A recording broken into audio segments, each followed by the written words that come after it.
Martin Luther said 500 years ago, there are three conversions: the mind, the heart, and the wallet's the last one to go. The average person, when they come to church, gives $12 a week. That's the average, national average.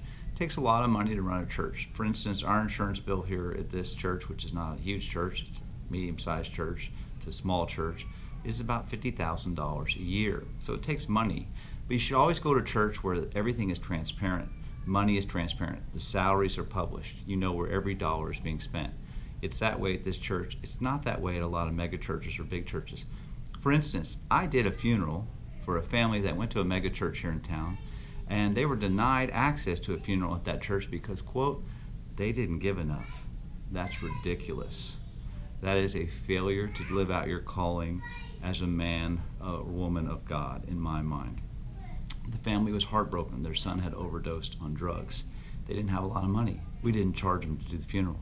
We did the funeral because that's what we're here for. We're here to provide ministry for people's souls when they're hurting.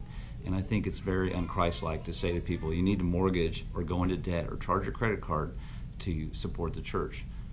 Granted, 1.3% of disposable income is usually what people give to the church.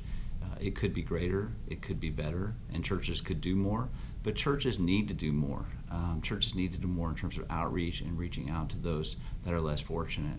So you should go to a place where it's transparent, you know what the salaries are, you know where the money is going, and you have a strong outreach. The money that churches collect should be spent on bettering the community, not just on an inward focus or building bigger buildings all the time. I mean, there's a fine line there. We have to have buildings to use resources, but it should be transparent. You should know what's going on. And if you don't know what's going on, start asking questions.